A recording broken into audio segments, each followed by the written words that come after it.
भारतनि राजथावनि गोदान दिल्लीयाव गिबि खेबनि थाखाय बड'फानि 35थि जे थैनाय सान रुंसारि सानखौ जोङो दिनै फालिदों आरो गोदान दिल्लीनि बे बड'लेण्ड हाउसनि लांगोनायाव थानाय बे थावनियाव फुंबिलिनि आरज दुलाराय बर' फरायसा आफादनि फिरफिलाखौ हाफ हइस्ट खालामनाय आरो लोगोसे बड'फानि मुसुखायाव बिबार बावनाय हाबाफारिखौ जों मावफुंबाय। एखे लेथारैनो क'क्राझारनि दतमा जे थुलुंगापुरियाव थानाय बड'फानि जेराव फबनाय जायगा दङ बे जायगायाव दुलाराय बर' फरायसा आफादनि मिरु क'क्राझार जिल्ला आरो जोंनि दख'राफ्रा लोगो नांनानै बे हाबाफारिखौ दा मावफुंगासिनो। सारा आसाम नाङै जोंनि जिल्ला दख'रा इउनिटआव आरो गुबुन गुबुन इनस्टिटिउसन अनुस्थान प्रतिष्ठानाव बड'फानि दिनै बे गोथार जे थैनाय सान बे हाबाफारिखौ मावदों। बिथांखौ गोसोखांनानै गिबियावनो बड'फानि सोरगोआरि जिउमानि आलो गोजोननि थाखाय आङो आफा इसोरनियाव आरज गाबदों आरो लोगोसेनो दिनैनि बे बुब्लियाव बड'फाया जेराव थाया मानो अरायबो जाहाथे थांना थानाय बर' फिसाफोरखौ बिथाङा जोंनो बोर सारस्रिहरनो हायो आरो बर' माहारिबाद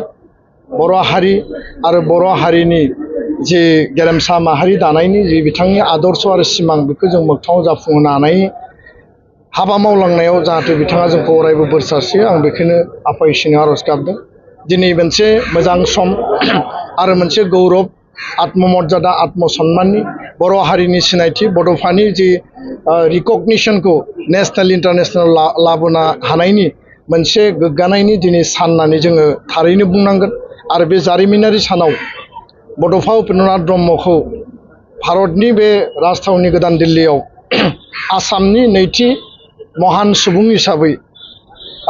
भारत रत्न लकप्रिय गपिनाथ बरदलैखौ आसाम भवननि साखाथियाव थानाय प्राय 100 मिटारसो जि लामा दङ गुसुं लामा बे लामाखौ बिथांनि मुङाव ट्रिबिउट खालामनाय जादोंमोन बा बिथांनि मुङाव बेखौ लाखिनाय जादोंमोन आरो दिनै आसामनिफ्राय बड'फा उपेन्द्रनाथ ब्रह्मनि मुङै कैलाश कल'नियाव थानाय बे जे मेन लाला लाजपत राय मार्गनिफ्राय जागायनानै इउ टार्ननि जि सार्कोल दङ बे लामाखौ बड'फा उपेन्द्रनाथ ब्रह्म मार्ग बिमुङै